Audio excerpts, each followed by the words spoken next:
언덕에 주님의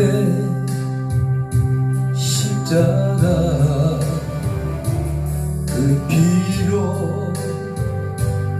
내 죄를 깨끗하게 씻었네.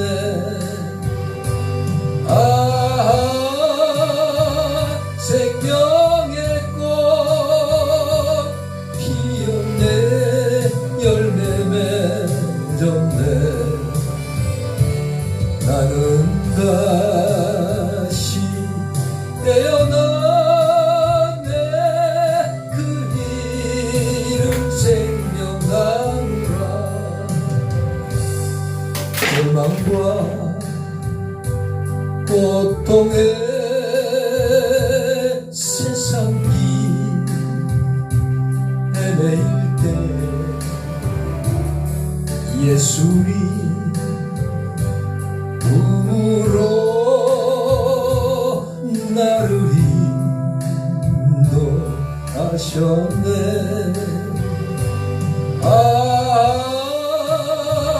생명의 꽃 피었네. 열매 맺었네. 나는 다시 태어났네. 그 이름 생명나무라.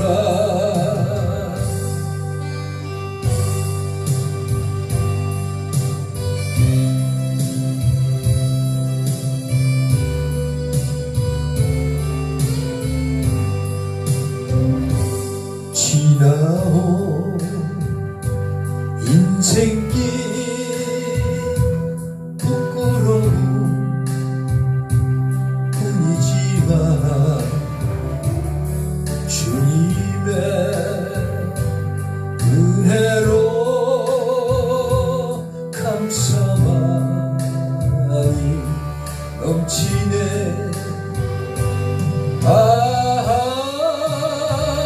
생명의 꽃 피었네. 열매 맺었네. 나는 다시 태어났네.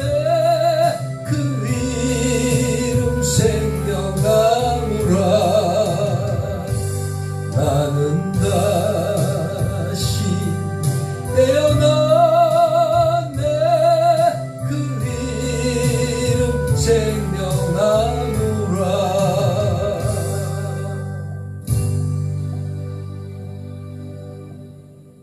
오늘 함께 나눌 말씀은 열왕기하 4장 1절에서 17절까지입니다. 다시 낭독하시겠습니다. 선지자의 제자들의 아내 중에 한 여인이 엘리사에게 부르짖어 이르되 당신의 종 나의 남편이 이미 죽었는데 당신의 종이 여호와를 경외한 줄은 당신이 아시는 바니이다.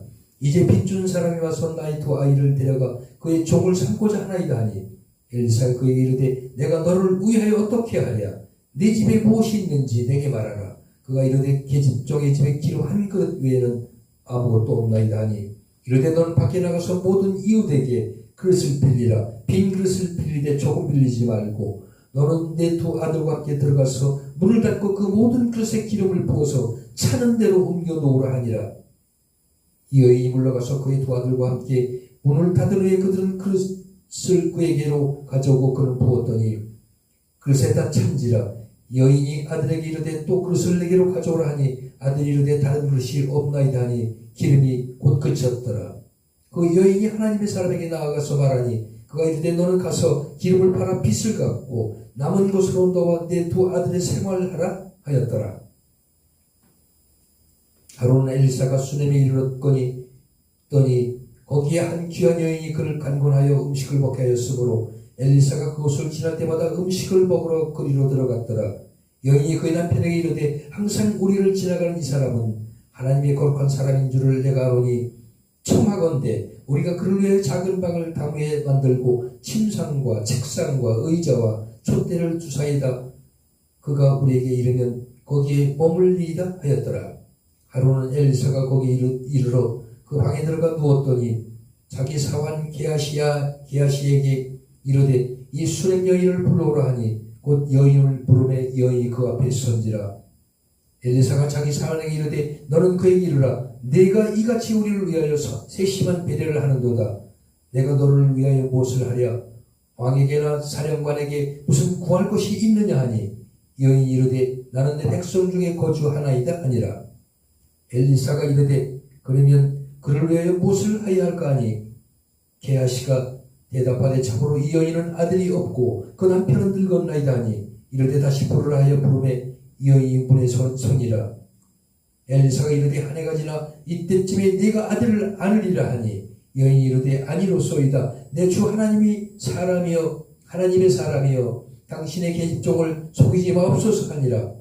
여인이 과연 잉태하여 한 해가 지나 이때쯤에 엘리사가 여인에게 말한 대로 아들을 낳았더라. 하나님은 엘리사를 통해 생활고에 처한 가정에는 넘치는 기름을, 자손이 대가 끊어질 위기에 처한 가정에는 아들을 주십니다. 엘리사의 사역은 주로 가난하고 소외된 사람들에게 향합니다. 남편을 잃은 여인의 생활고를 해결하고 수냄 여인의 아들을 살리며 위기에 처한 제자들을 구하고 흉년의 때에 백성이 주님 배를 채워주며 이방인의 나병을 치료합니다. 이 일들이 바로 하나님이 하고 싶으신 일들입니다. 전세를 바꾸시는 하나님의 주권만 아니라 일상의 현실에 관하여 하시는 하나님의 자비도 놓쳐서는 안 됩니다. 이 성경 말씀을 통해서 이 선지자들, 예수님을 비롯해서 그 제자들은 나병 환자들을 많이 고쳤습니다. 지금은 나병이 환자를 보기도 어렵고 나병이라는 병도 찾기 어렵지만 옛날에는 나병이 폐병처럼 지금 암병처럼 창궐했던 때입니다. 그때는 제일 무서운 병이 나병인 것 같습니다. 나병을 통해서 모든 인생이 무너지고 절망 속에서 신음할 때에 기적적으로 예수님을 만나고 또 그 제자들을 통해서 선지자들을 통해서 나병을 고칩니다. 제가 어릴 때에 톨게이트, 지금 고속도로 톨게이트 쪽에 좌측으로 비례동이라고 합니다. 좌측 우측 그쪽에 소나무밭이 쫙 있고 거기가 아주 솔밭이었습니다.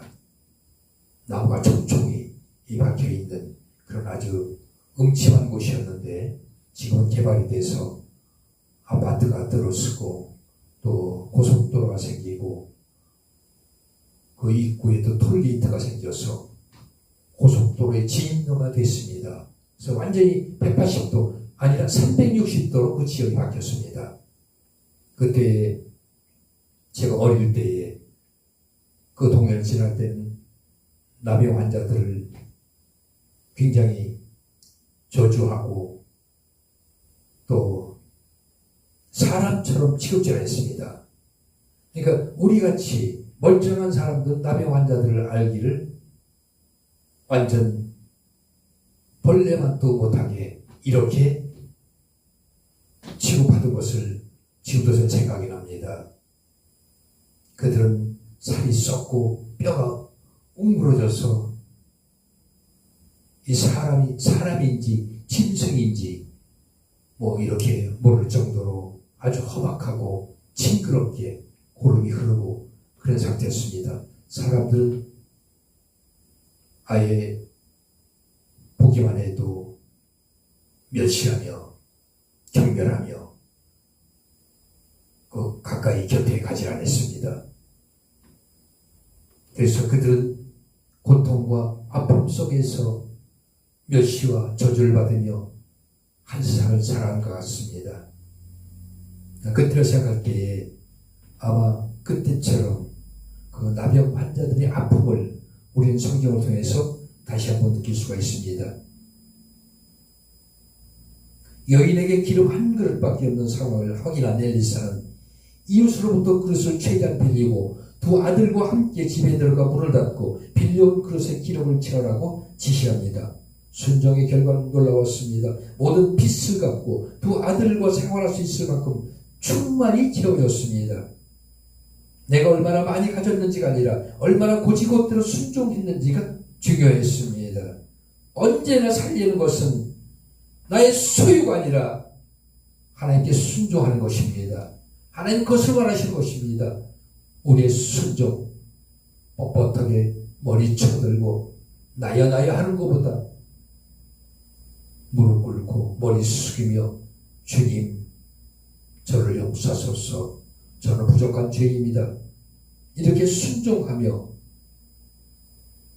자신을 낮출 때 하나님은 그를 돌보시는 것입니다. 우리를 돌보시는 것입니다. 우리의 그 정치가 지금 어려움에 처한 것은 어떤 사회주의자들이 이 민주주의를 말살하려는 이런 어려운 상황에 처한 것도 다 우리의 과오입니다. 우리가 뿌린 대로 지금 씨가 열매 맺는 것입니다.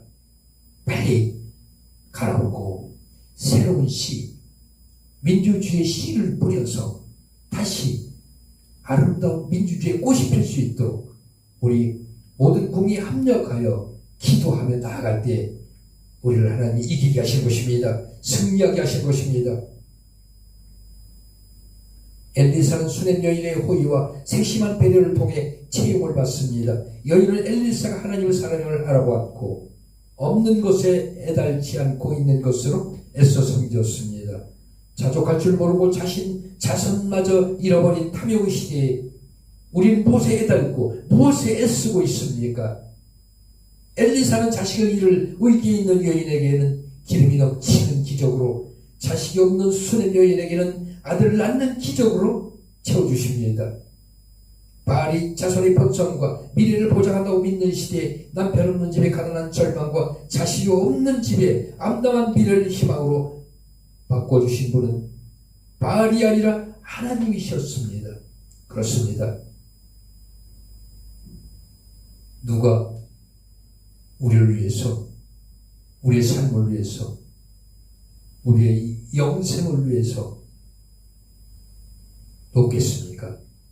아무도 없습니다. 중국 아니, 북한도 아니, 어떤 나라와 어떤 잡신도 우리 하나님을 이길 수 없습니다. 하나님의 사랑을 이길 수 없는 것입니다. 그 하나님의 사랑이 아버지라고 무릎 꿇고 아버지께 간구할 때 아버지는 우리의 손을 붙들고 일으켜 세워주시고 우리가 원하는 길로 인도하신 것입니다. 우리가 원하는 그 민주주의를 이루어 주시는 것입니다. 다시 아멘 하시기 바랍니다. 그래서 바알이 아니라 오직 하나님, 오직 예수 그리스도를 믿음으로 살아가시기 바랍니다. 기도하시겠습니다. 찾아갈 때 외면치 않고 때로는 찾아오셔서 채워주셨던 주님의 은혜를 우리 모두 잊지 않게 하여 주시옵소서. 바알과 같은 모든 잡신은 인간을 배신하는, 우리를 영원토록 사랑하시는 우리 주님을 우리 모두 깨닫게 하시고 그 주님을 더욱 사랑하며 순종하며 나아갈 때에 우리 어떤 고통과 어려움도 이겨나가게 하실 줄로 우리는 믿습니다. 아버지, 다시 한번 이 대한민국을 어게인 시켜주시옵소서. 사악한 물이 물서주시옵시고 새로운 정치, 아름다운 하나님의 나라가 이 대한민국이 될 수 있도록 역사하여 주시옵소서. 감사드리며 예수 그리스도 이름으로 기도드립니다. 아멘.